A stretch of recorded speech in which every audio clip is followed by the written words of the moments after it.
大家好，我是小雷。前阶段我外婆不是做了一个八宝罗盘嘛？之前从艺70周年还做了一个黄金的寿桃。这2个视频啊，被北京的季连海老师刷到了，我都口吃了，真的是不可思议啊！网络把人与人之间的距离都拉近了。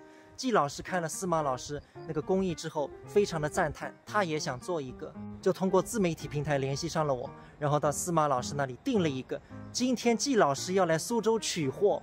朋友们，我真的太激动了！我是一个非常喜欢历史的人，从小我看那个百家讲坛啊，上面什么说和珅、说鳌拜、讲清史，都是季连海老师说的。今天要去见偶像了，赶紧出发！季老师马上就到南园宾馆了，这个里面很安静啊，而且很大。我已经走进来走了好久了，我们在2号楼。南游厅，哇，一张挺灵的。你都来得早啊，姐妹们，你看。哇！第一次看见台子当中竟然有一种景致。既然是带着大家排队进偶像打招呼，既然是非常亲切，一点点没架子。大家看看，在电视上看也有区别。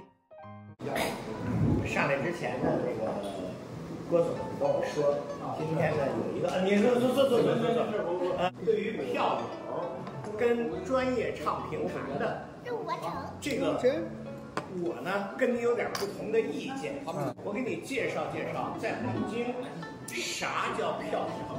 在我们北京，比如说李莲英的儿子，他办了一个妇联城、喜联城科班，他出的钱，你看着老板是谁，真正的投资人是李莲英的3儿子，啥都会，但是自己不能唱。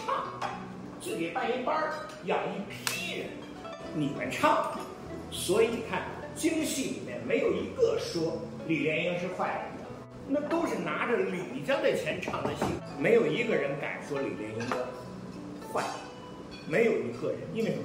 人家是养你们的，然后养完了呢，你们唱完了，人家唱的不成，来现挂，你别管是生旦净末丑，然后每年。比如说封箱，什么叫封箱呢？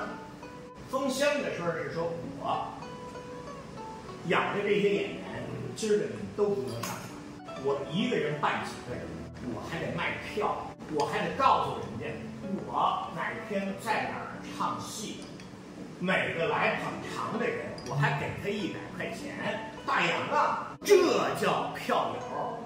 好，我们记下周老师。司马来是金州，因黄金结友，珍惜这个友文。朋友们，后面给季老师黄金的这个片段啊，我没拍到，因为那天晚上喝了很多酒，就敬酒的人很多，我其实菜吃的不多，后面就晕了，回家之后就睡觉了，结果连到这个视频都没剪，今天算是把它补上了，但是比较可惜的是后面很多镜头没拍到。那不管怎么样，这次是一个非常快乐的体验。我见到了我的偶像，有幸和他拍照，一起吃饭，包括在饭桌上，季老师给我们讲了很多历史典故，都是即兴的，李莲英的故事、慈禧太后的故事，还有以前北京8大胡同啊什么的，听了之后对我受益很多。我觉得我以后台上表演都是可以借鉴的。还有个朋友们，改造视频再带给大家，再会。